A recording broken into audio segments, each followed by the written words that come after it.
If I'd have said this or you'd have said this, Rita, I'm sure Keir Starmer and his police force would take a different view. But of course, I don't believe a word of it. First of all, it's perfectly true that the last Conservative government lost control of the borders. Absolutely true. It's also true, though, that Keir Starmer has lost control of the borders. Almost 1,000 people came in a couple of days ago, in one day alone, on the illegal crossings across the Channel, on boats organized by criminal gangs. When he says that it's not a right to land in Britain and just stay, he's right. It's just something anyone can do, however. It's just something that nobody in his government or his border force are doing anything to. Keir Starmer, the man, the myth, the living definition of room temperature tea. No milk, no sugar, and served in an old mug that practically screams centrism. If charm were a criminal offence, Starmer would never even get questioned. He's that harmless in the charisma department. But Douglas Murray didn't arrive to politely sip anything. He showed up to inject some colour into Starmer's endlessly beige routine, using sharp humour and blunt honesty, all unfolding on live television. And Starmer, he looked like someone who suddenly realised he'd brought an Excel spreadsheet to a fight where the other guy showed up with a flamethrower. The actual desire to tar anyone who has, as I say, not got a voice and is wanting to make their voice heard as a violent far-right neo-Nazi seems to me to be a big error by Keir Starmer and others. Because, if you can't say, we recognize your deep concerns about some things that have happened, including mass stabbings, terrorism, and much more. We understand your deep concerns, and we are going to try to get onto this and on top of this.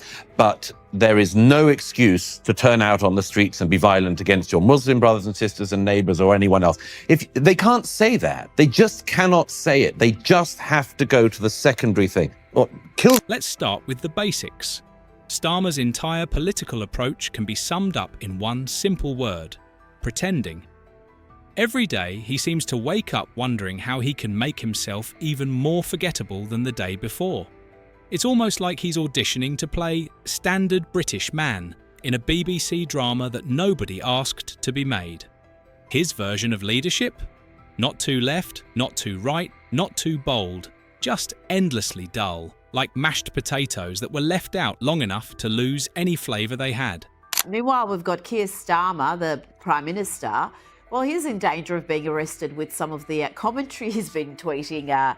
Douglas, extraordinary stuff. He seems to be morphing into Donald Trump if his work on X is to be believed. In the past couple of weeks, he's posted about coming for illegal immigrants. He said he'll put Britain first and end the reliance to cheap overseas labour that's taking jobs from Brits. He posted, if you want to live in the UK, you should speak English. That's common sense. Bravo. He also said settlement in the UK is a privilege. That has to be earned. It's not a right. And he also said this about strong borders, that the Tories lost control of our borders and let net migration soar to record levels, undercutting hardworking Brits. I won't stand for it, Douglas. Douglas Murray, meanwhile, doesn't operate in that bland category. He arrived fully prepared, with facts delivered like blasts of heat, sarcasm sharp enough to slice through nonsense, and zero patience for political fluff. Starmer barely had time to react before Murray turned him into a political shadow, drifting around the studio like the ghost of wasted opportunities and cancelled budgets. The actual desire to tar anyone who has, as I say, not got a voice and is wanting to make their voice heard as a violent far-right neo-Nazi seems to me to be a big error by Keir Starmer. Starmer's attempt to present himself as the country's hero could almost be adorable, if it wasn't unintentionally hilarious. It's basically like watching someone try to fix a sinking ship with a tea towel. You can see he wants to help, sort of, but the outcome is painfully obvious. His big idea? To be just a little less disappointing than the Conservatives. A brave plan, truly.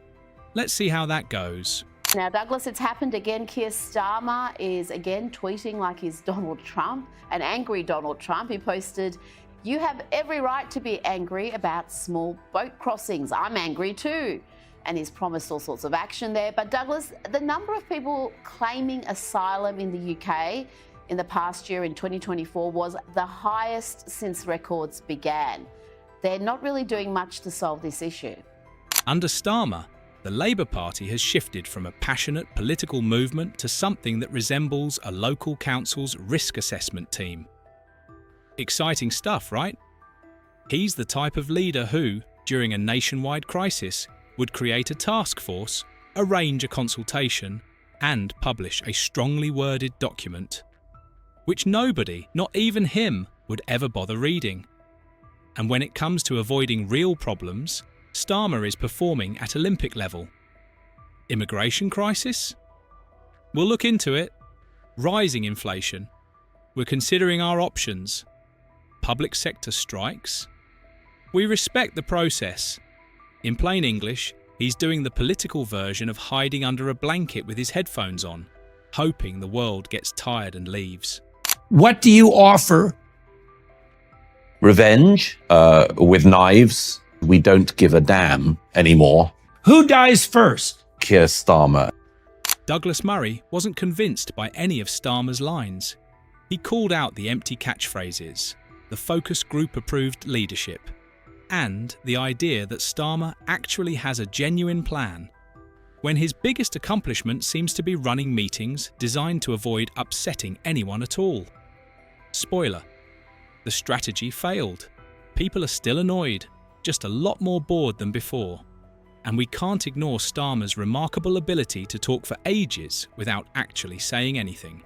He could give a full TED talk called "How to Speak for 20 Minutes Without Making a Point," and centrists who fear real decisions would probably applaud him for it. He'll begin with, "Let me be clear," and somehow everything gets even less clear. By the time he's finished, you practically need a map and a tour guide to figure out what he was trying to say. We are an anomaly like that. Maybe Farage will blow it up. I mean, the Conservatives have blown themselves up. It'll be very hard to know what remains of them after the election. But it's a bizarre situation historically to end up in. The only country going to the left, and with real ignoramuses at the top. I can never get over the fact that David Lammy seems to believe that a man can grow a cervix if he takes the right medication. And a man who was campaigning for us to rejoin the EU at one point. Now there's the irony there, isn't Yes, absolutely. I mean, the irony of a Labour government which is almost certainly going to try to drag us back into the common market or something, some kind of back door or side door. The irony of that. Douglas, always sharp and direct, pulled back the curtain and showed what Starmer's political style is truly built on. Not conviction, but caution. Starmer acts less like a national leader and more like a corporate risk manager, constantly calculating and adjusting, but never showing any real drive or passion. He's not trying to spark a movement. He's trying to avoid anything that looks like controversy, unless it's about reworking yet another vague policy statement. And those constant policy shifts? Watching Keir Starmer change direction is like watching a spinning object that can't decide where it wants to face. He makes a bold promise one month, then the next month pretends it never existed. Tuition fees? We'll get rid of them. Right up until he remembered students don't vote in large numbers. Nationalisation? Absolutely.